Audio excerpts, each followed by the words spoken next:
You want me to help at all? You Huh? got it. You got it good? I got it good.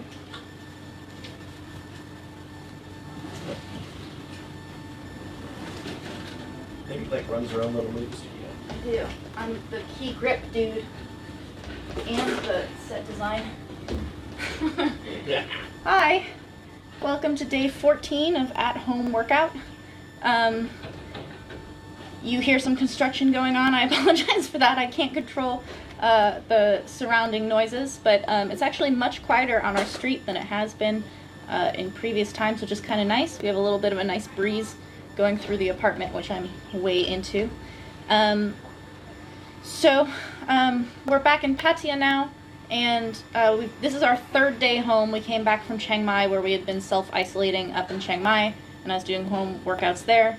But because I'm used to 2-a-days, like my normal training is 2 times a day at the gym, this morning I started introducing for myself after settling in for 2 days. Now I'm doing 2-a-days as well. So this morning I got up, did a run, and then I did some jump rope, and then I did some conditioning stuff that's like sit-ups, push-ups, pull-ups, that kind of thing that I'm now kind of doing throughout the day. So I'll just stop and do 10 push-ups in between watching The Tiger King, which is what I was doing all morning this morning. And I was laughing about it because I totally had in my head the Michael from George Michael from Arrested Development, when he's like trying to impress Maybe, and he does like some push-ups and he's like 1,000. She's like, I had you at 10. He's like, that's a running count throughout the day. That's me. So I am actually getting like probably 50 push-ups throughout the day, but I'm like spacing them out. So the reason I mention this is that if you are at home all the time and you don't want to be like exhausting yourself, busting out a workout, but you can do things incrementally, like every time you get up and go to the fridge, you're going to do, 5, 10 push-ups. That's something that you can kind of work in as well, which I think is kind of a cool idea. So if you're new to this, if this is your first day, I kind of talk a lot. So I'm doing my own workout. This is not instructional. This is how you should work out. This is not a like WOD or whatever they call it for CrossFit. This is me working out in my own apartment. And you guys are welcome to join me, but I think a lot about techniques and I think a lot about things that I've been taught while I'm doing something, and so I come and blather at you guys about it because that's the way that I structure these things. I have a segment that is called Sylvie's Technique Vlog. The thing about the technique vlog is that it's just techniques that I've been thinking about and things that I've been working on. So it truly is a vlog. It's me talking about why I like this technique, why I'm working on it, who I learned it from, that kind of thing. So there's kind of a weird like amalgam happening in my workout and my technique vlogs, in that this is kind of what I'm doing in my workouts, is expressing why I do the things I do, what I like about them, where I learned them from, how they've changed over time, and that kind of thing. If you guys are interested in Sylvie's Technique Vlog, just Google that or go to my YouTube channel and look that up. There's always a version that's put out for free that introduces the idea of what I'm doing and why I'm doing it and things like that, and gives some piece of advice for everyone to see. And then if you're a patron, there's a longer version that goes up on Patreon to thank you guys for supporting everything that I do. So as a patron, go check out the longer versions of Sylvie's Technique Vlogs. But if you're new to me or new to this, or just want to go check those out, they're on YouTube as well. And if you want to see the workouts that I've been doing for the past 13 days, today's day 14, you can go see those on my YouTube channel as well. You can scroll down on the Facebook page that you're watching here, anything like that. But yeah, so I wanted to show you guys my tank top. This tank top was given to me by Thai Kla. Some of you know it just as P Boys Shop up in Chiang Mai. You know it as that because that's what I call it. But I lived in Chiang Mai for 2 years before we moved down to Pattaya, and we've now been here for 6 years. So Kevin and I tomorrow are having our 8-year anniversary in Thailand, which is really cool. But when I was up in Chiang Mai, P Boys Shop is down at the night market, and he started, I think we went to him for some custom shorts, and just, he's an awesome guy. He and his wife run this little shop. They do really good work. They make really nice products, and they've started making tank tops, which they didn't do when I first went there. But these are my 200 fight shorts to celebrate when I accomplished 200 fights in Thailand. They made these for me, so they're cool. I've been using Thai cloth for a really long time, and I really, really like them. Definitely recommend them for custom orders and shorts and things like that. But they made this tank top for me without telling me, and sent it, and I really like it. It's really cool. So Thai Claw is the name of the shop, and P-Boy and his wife Kai are who run it. I like it. You can see the back here as well. But yeah, so I'm going to be doing some high repetition. I'm going to be doing elbows and knees, as I always do. And I'm going to do shadow boxing because I like to kind of use it as the improv to like pull everything together. And I'll just talk to you about the things I'm thinking about while I'm doing those things.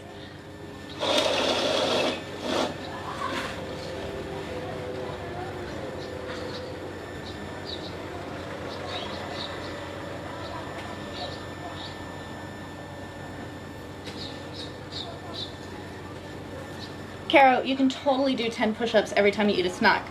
You can do this. You can do like 8 million push-ups. It would be incredible. It'd be really cool, actually.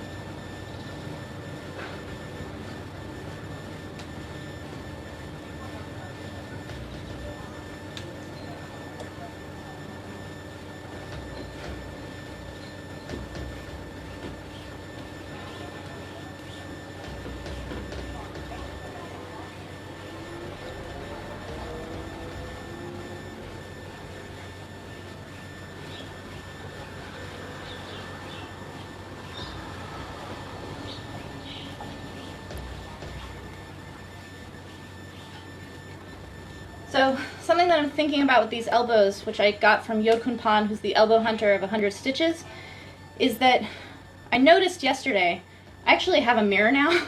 This entire time I've been doing at-home workouts, I've had no mirror, but I have like a slight, kind of like, slight reflection in this window for myself. It's a little bit of a like camera obscura kind of thing, or like through the glass darkly situation. But I could see on my first home workout that my elbows had come way lower than I wanted them to be. And so yesterday I made the correction to them being too low and made an effort to make them higher, because they really, Yodkun Pan wants them cutting basically across the bridge of the nose.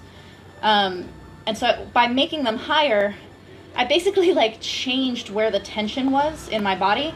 And I could feel that I wasn't doing them correctly, but I was correcting something else. So I let it be wrong ultimately, but by correcting this other thing.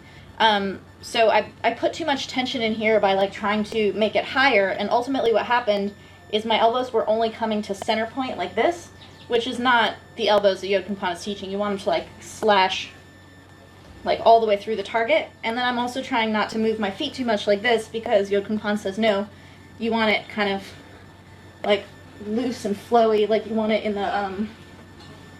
the knees rather than in the feet, pivoting the way you would for like a hook or something like that. So the point about this that I'm getting to is that if you guys have ever changed a tripod, like adjusted a tripod, or like balanced a gimbal, or put something together that has like wrenches and screws that you have to do in order to kind of like calibrate it, you don't get to just like do one thing and it's set. You basically have to keep like, okay, I loosened this to make this longer, and now it's off balance, so I have to loosen this and make this longer, and now it's off, so I have to do these and like keep adjusting. That's what your Muay Thai is like. It is a table with lots of dishes on it that you never get to take anything off of, and you can't ever put anything new on it if you have a lot of things going on. You're just constantly rearranging these dishes all the time. You're never like, I got a good kick and now my kick is good forever. Things will change about the kick, and as you get better, the little nuanced things that you hate about it will become smaller and smaller. So first it's just keeping balance, then it's trying to get more power, then it's trying to make it faster, and then once you get it faster, now it doesn't have any balance on it anymore.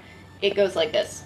So one, don't be discouraged by having something that you're constantly trying to tweak in what you're doing. And two, always have something that you're trying to tweak in what you're doing. Part of the thing that I love about high repetition is that it takes your mind off of the idea of something being wrong, indicating that you need to stop. You want it to be wrong because in being wrong, it lets you feel where the lines are, like so that you stop coloring outside the lines so much. You're literally just learning where those edges are. And so what I was experiencing yesterday of like, okay, I'm going to try to make it higher. In making it higher, I made it tighter and it was too short. That's okay. Let it suck. Let it be wrong. Today, I'm going to try to get it past that center line more. And in making it go past the center line, my feet are going to be fucked. And then I'm going to have to work on my feet later. But that's okay. It's like calibrating something. It's like putting, something on your bike that you're going to have to like keep going around and making sure that all of the tightened areas are making it so that the whole thing can drive, rather than that it's like, well, I tightened that bolt so I can never undo it again, and then your bike is like totally unable to ride. That's my spiel on that.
I forgot to start my watch on having a workout today.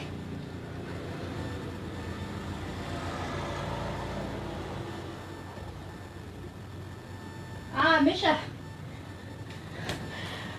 Hi, Misha. My roommate from when I lived in Berlin, Misha, is watching. Lives in Japan now. So, Thailand, Japan, connected in Berlin originally. Very, very cool. Hope you and your wife are doing very well. Thinking about you guys for sure.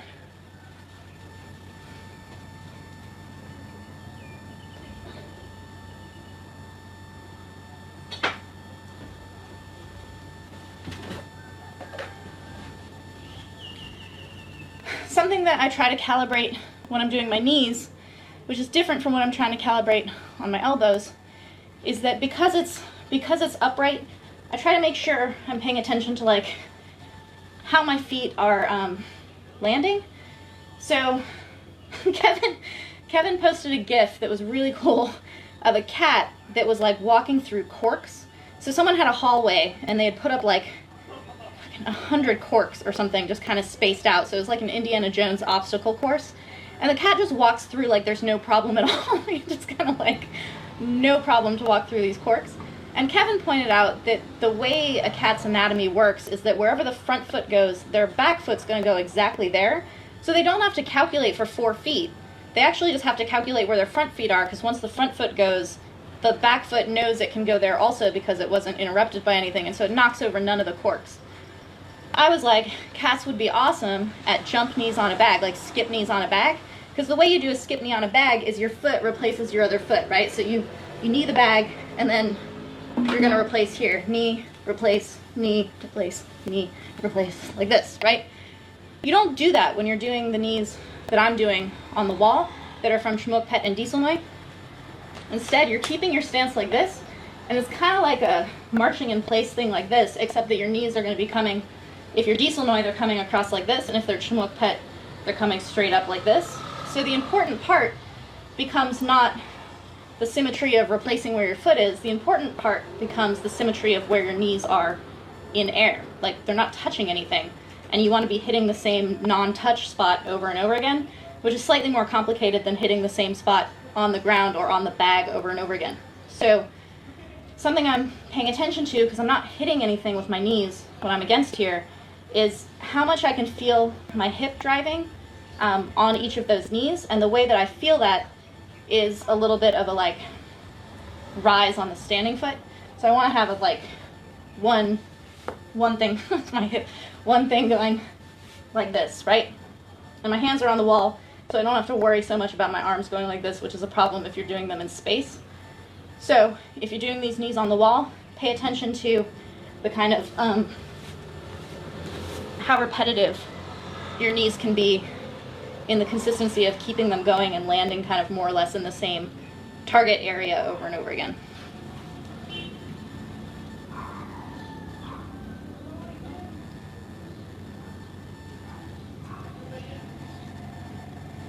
Hi, Pam. Pam is watching. Pam's in Bangkok. All right, so I'm going to do another set, and then I'll do shadow boxing in between. But because I just told you guys what I'm working on, I'm a little bit nervous now. So I'm going to try to bring my elbow across the center line. So I want it to come through. It's the same thing of if you're throwing a hook. You don't want your hook to like end right here. That's not a motion. You want it to swing like all the way through. So for my elbows, I want them to kind of come across. I have to, in order to do that where I'm at right now, I have to move my feet super like this.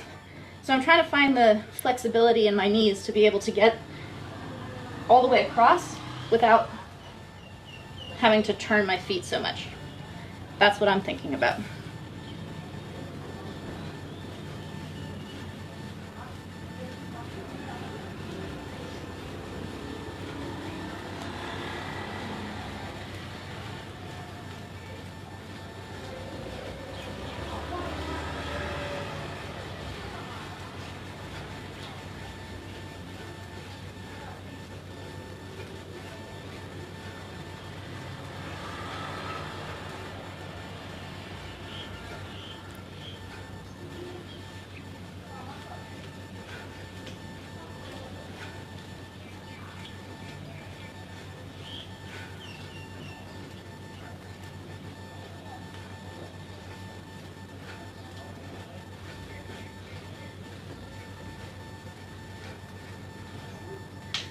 Little bit.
So I've actually just had to slow down a little bit in order to hit those elements that I'm talking about in terms of what I'm focusing on with my high repetition.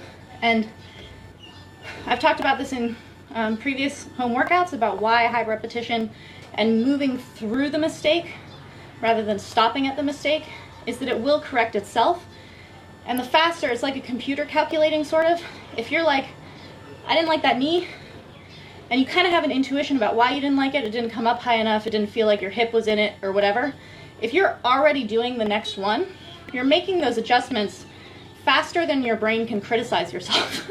So if you just keep going, like if you move through the mistake, your body can make those adjustments without your brain making all these judgments about it, and you'll learn faster. Like you'll learn to feel the difference faster.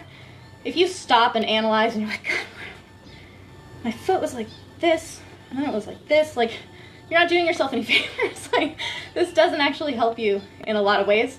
There are times slowing down and really figuring out like why am I off balance can help you.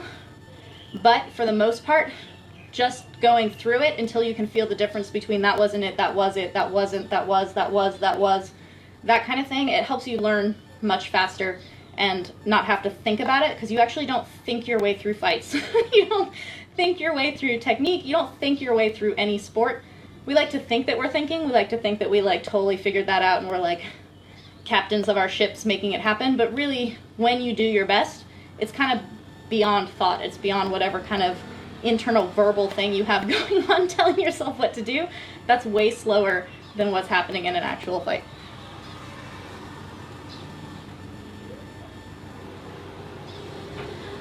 Ooh.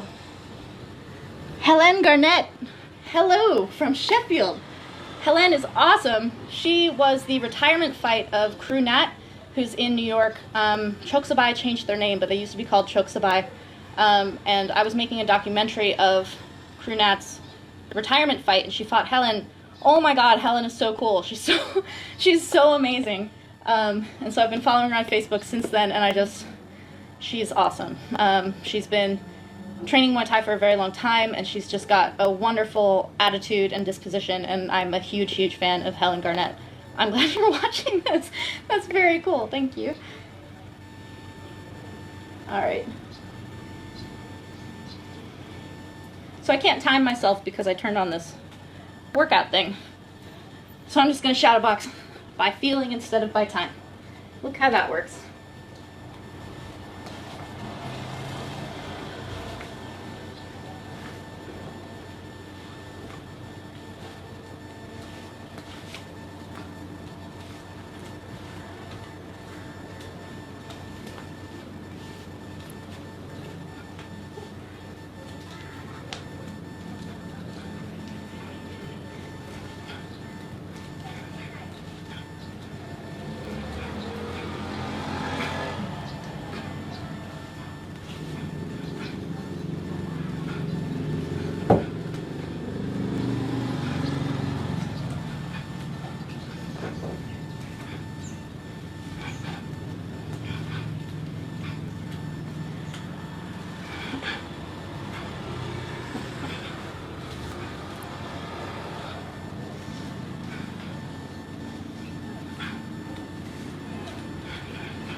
There's rain coming in, I'm excited about it.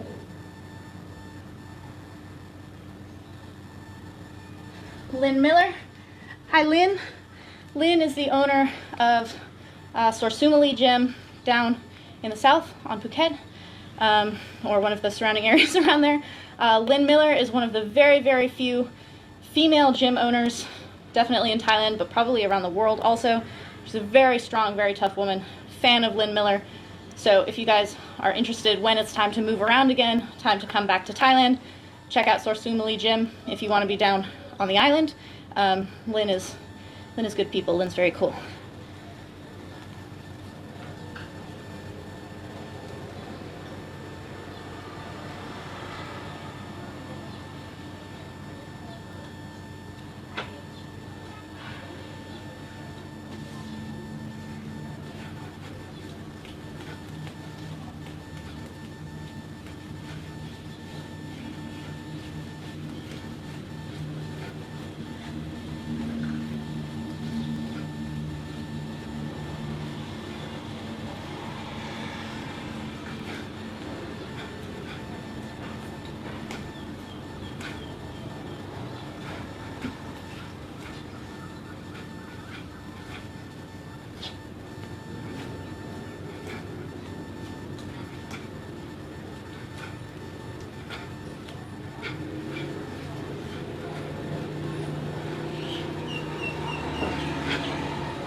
sweating. It's good.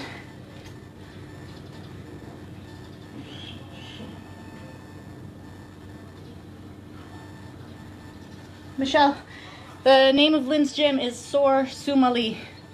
Lam Namoon, famous Lam Namoon, he was Sor Sumali, not the same gym, same name. Sor Sumali is Lynn's gym down on Phuket. So, I feel that my elbows are coming higher and I'm focusing on them coming across more, but I'm not loose. So, basically, today's resignation is that I'm going to have tightness that I don't want in the elbows that I'm doing in order to kind of keep them within the kind of factors that I'm trying to work on. What I like about this, even though it's wrong, even though it's uncomfortable to have tension and it kind of like, it can make you feel a little bit like I know this is wrong, by continuing to do it even though I have that tension that I don't want, it helps me identify where that tension is, which is good, because you will have tension somewhere in your body in order to do whatever it is that you're trying to do, but you need to designate where that tension is necessary and take it away from areas where it's not necessary. So that's what makes you have power, that's what makes you be fast, that's what makes you look relaxed.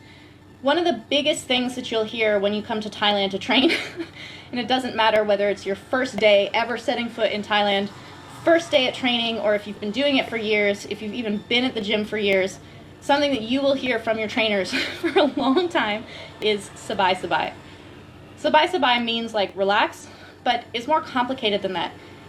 It's a little bit like, maybe in English we would say something like, instead of try harder, try easier, which people don't say, but maybe you understand that concept, is that if someone is trying too hard, you can see the tension. Like, you don't want the tension to be visible. Your trainers aren't stupid. They know when you're tired, they know when you're hurt, they know when you've been working hard, they know when you're fatigued, all of these different things. They know that in order to do what you're doing, you have to have some tension. Otherwise, you're just kind of flopping around getting hit in the face. But where your tension is and how visible your tension is are what they're talking about when they say sabai sabai and when they're trying to get you to relax. So I had this strong resistance for a very long time because I'm like, I can't relax when someone's trying to hit me in the face. But it was the performance of my stress and tension, as well as where that tension was. So if you're coming here and you're just going to kind of like march around like this, they're going to tell you to relax because they don't want you looking tense all the time. No trainer is going to have you step in someone's range and not put your guard up, but they don't want you tight because you don't need that tension until someone's making impact. It's the same thing of like, you don't fight with your hand like in the tightest fist you could possibly do so that it's ready for the punch. You keep it more or less relaxed and then you can tense it on impact. It's that kind of thing. So in the same way that you obviously cannot not have any tension anywhere and be like a totally like gumbied out relaxation everywhere, in allowing myself to have this tension that I'm uncomfortable with, I just have to sit with it today, figure out where it is. I'm like diagnosing where it's at so that I can make these adjustments. I'm learning where it is so that I can make the adjustments to putting it where I want it later.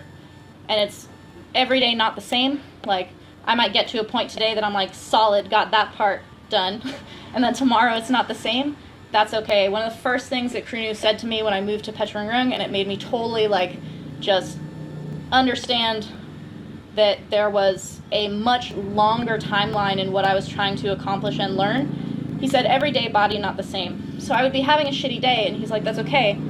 It goes like this, like every day is not the same. So this is the same with your mentality, this is the same with your body, this is the same with your understanding of things.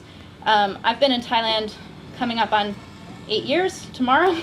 I speak Thai. My Thai has just been getting better throughout the years. I can read, I can write, I can converse, things like this. But there are days that I'm like, I don't understand a fucking thing that someone's saying to me. And it's not that I just suddenly forgot Thai. It's just there are days that it's like I just can't concentrate anymore. Like it's just not coming. And then the next day it's just kind of fine again. So it's a little bit like that in your training. It is not linear. Like, you're not necessarily always just going to be going like this. There's a lot of stuff that goes on, and your attitude about it is basically the biggest component in whether or not you can learn from the stress and the disaster of it not working on that day versus having it be like a setback that knocks you onto the rung that you were on yesterday kind of thing. So Embrace the mistakes, embrace the tension, embrace the things that allow you to understand, not that, this, that kind of thing.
One more thing I just thought of.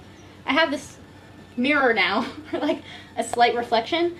Do not get too sucked into it. Okay, keep going. It's good to be able to see yourself because you can kind of help with these calibrations and you can kind of figure out whether your elbow's coming across. Like it kind of fills areas that you're not feeling, but do not rely entirely on video of yourself or a mirror, because it's actually not entirely, it's not a whole picture. It's actually kind of a donut picture, which is that in high school I had a friend, Cho Snyder. He was fucking amazing popping, locking, and he actually taught a class on popping and locking. And if you're near my age, you may have had people in your high school who basically, like, they wore those ridiculous, you know, enormous jeans that ravers wore and stuff, and just anytime they were standing still, they'd be like doing something. Like they'd just be like, just pop it like in the middle of nothing at their locker, walking between classes, they'd be working on their weird footwork stuff. I love these people because they're always working on their craft. But something that Cho said to me, or us, was that you don't want to only practice your moves in the mirror. You want to look in the mirror to see whether or not it looks right, but then turn away and do it again so that you can feel it. Because you're not going to be performing in front of a mirror when you're going to be in like a, I don't know, dance battle or performance or something like that. You want to be able to feel it.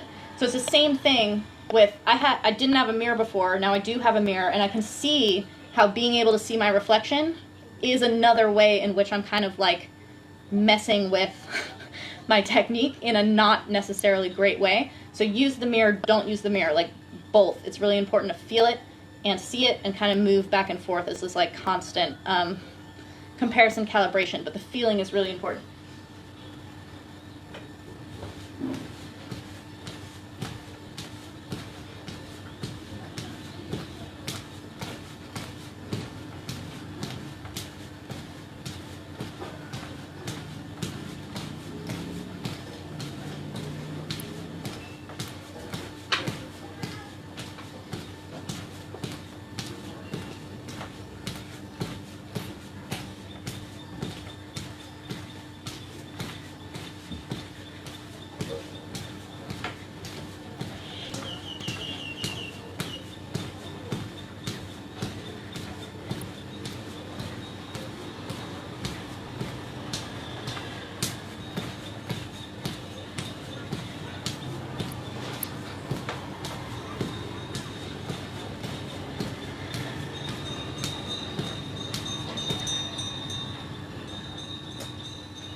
How Kyle Raber is watching.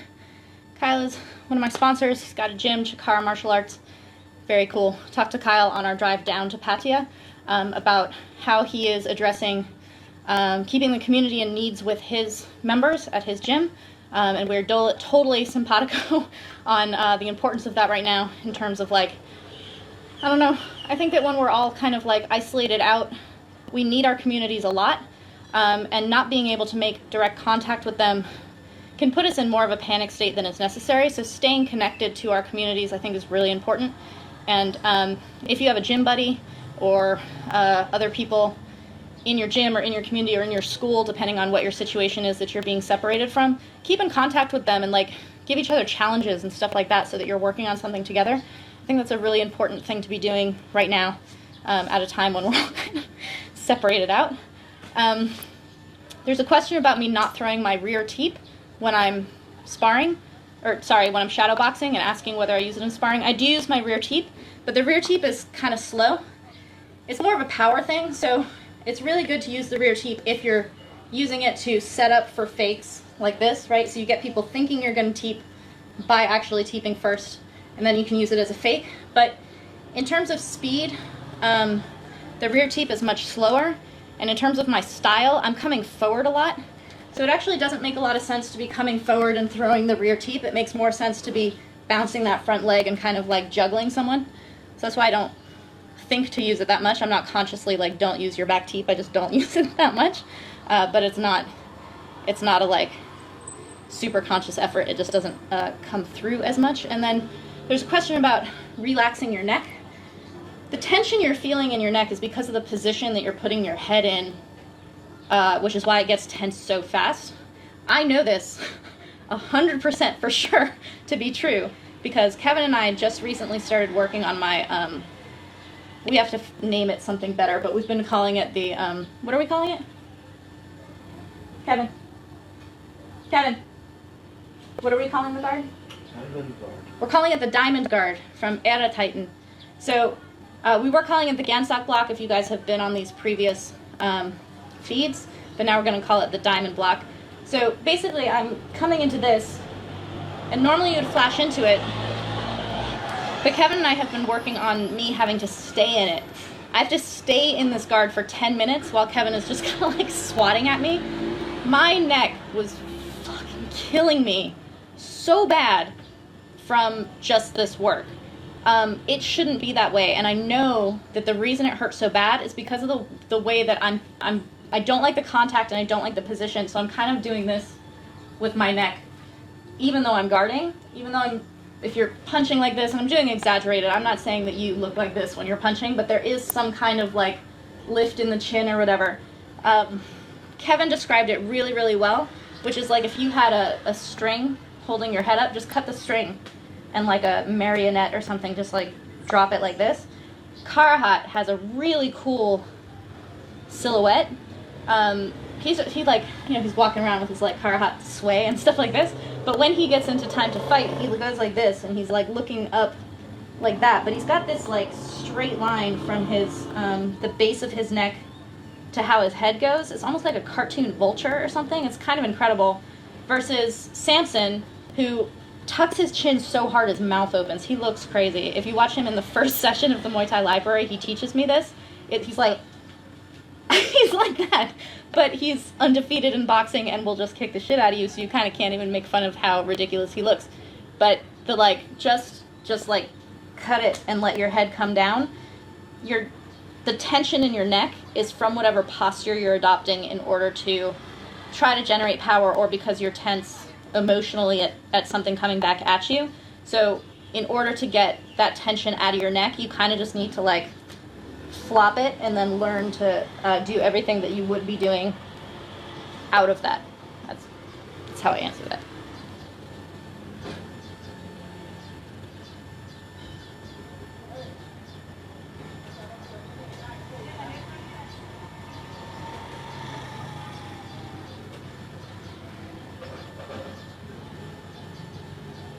All right, a little more shadow, one more set, and we're good.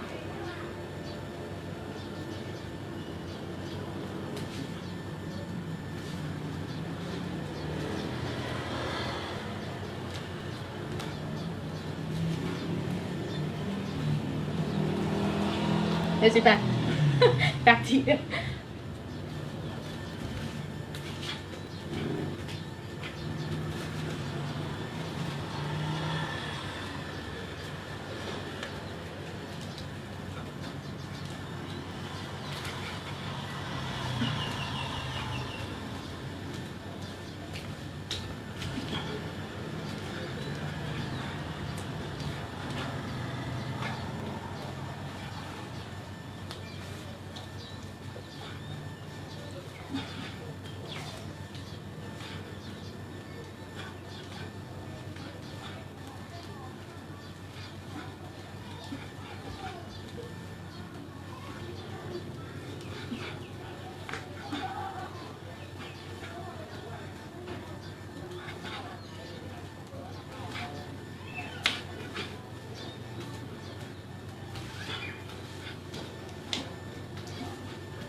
All right.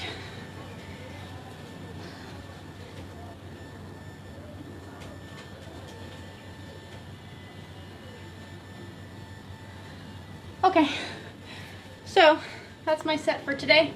To recap, I'm trying to get back to 2-a-days because that's what I'm used to, so it gives me a little bit of a sense of comfort, because even though it's not what I was used to at training at the gym, I'm not really doing the same things.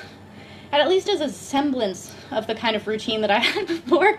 And so it, one, makes me feel better, and two, is keeping me like primed at the pump and ready for when I do get to go back to the gym eventually. So it's a little bit in the ethic of how we train in Thailand anyway, which is kind of always being ready to fight. Like, you keep yourself in maintenance mode, and then when you get scheduled to fight, you can kind of bump it up in order to, you know, have your fight prep. But it's really not the roller coaster that we have in the West of the, like, starve yourself and have a fight camp, then overindulge on the other end of it and take 2 weeks off and get fat. So these trucks that go by with advertisements, it's fun. Oh, it's actually a police advertisement. They're letting us know what we're allowed to do and not. We're allowed to ride our bikes, that's good. I'm kind of like keeping myself ready for, you know, whenever the kind of call comes in or opportunity is to get back to the gym. I'm not going to be like as out of shape as I fear being, kind of thing. And then also the thing that I've been trying to stress with these at-home workouts is that you really can be improving. It's not just like a maintenance mode. So the reason I talk about feeling so much in all of these workouts is because that's the thing that you can really focus on in the most pared down, no frills, no distractions, working in your home. You can work more on just feeling and isolate it out than you can when you're at the gym, because there are just so many other things going on.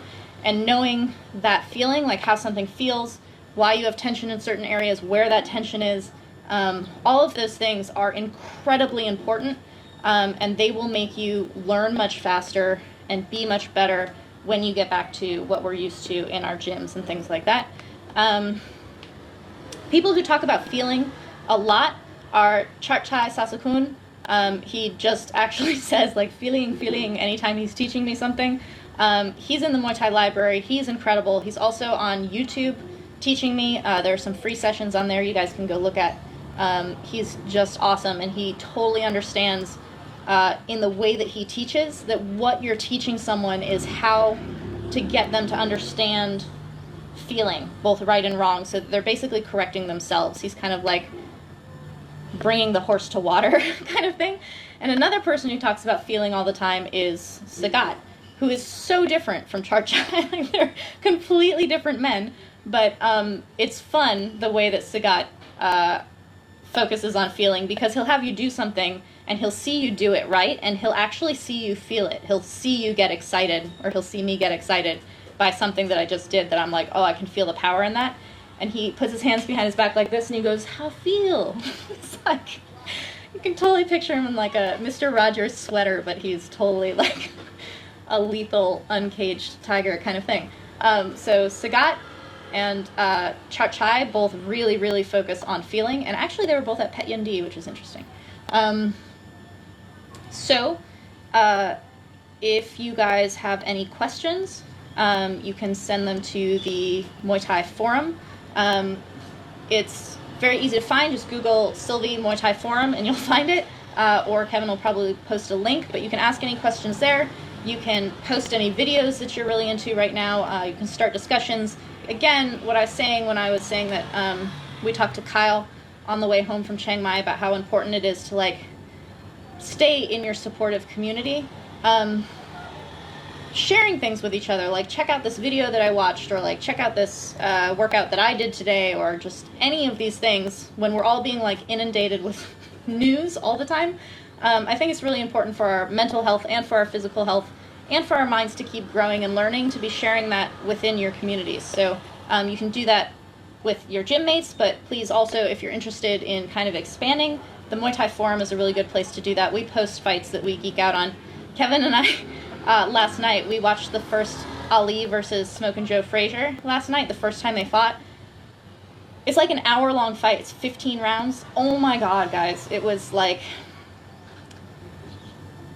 knowing Muay Thai and watching Muay Thai and talking about Muay Thai for so long in terms of like it being a narrative and all of these different things.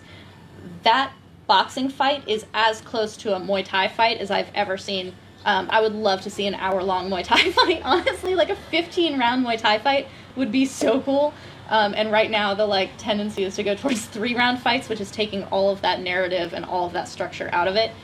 It would be like if you were really into Dr.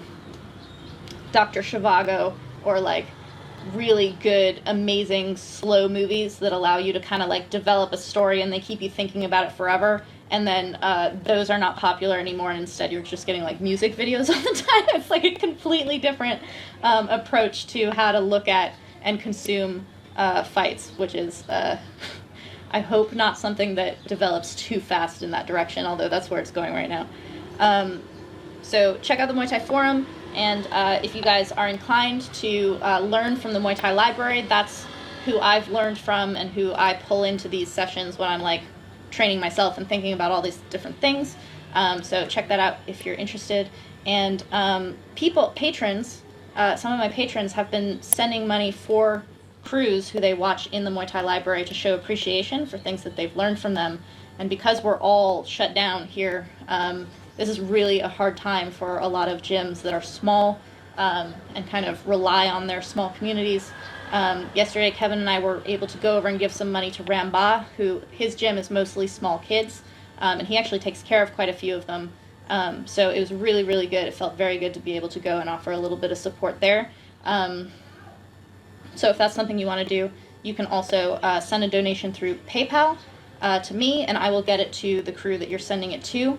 Just put in the memo who you want it to. But it's been amazing to see support around the world, and I cannot probably adequately express how moved these legends are at the gesture of being cared for by the global Muay Thai community. A lot of them are kind of not the superstars that they really should be in terms of like how their fate has panned out and how they're situated.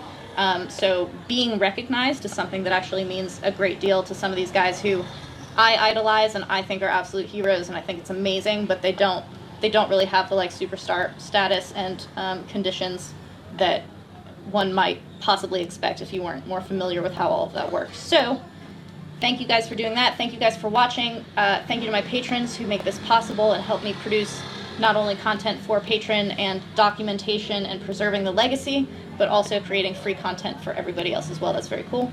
Signing off. I'm out of breath from talking, and I'm going to do some conditioning and work with Kevin. Bye, guys.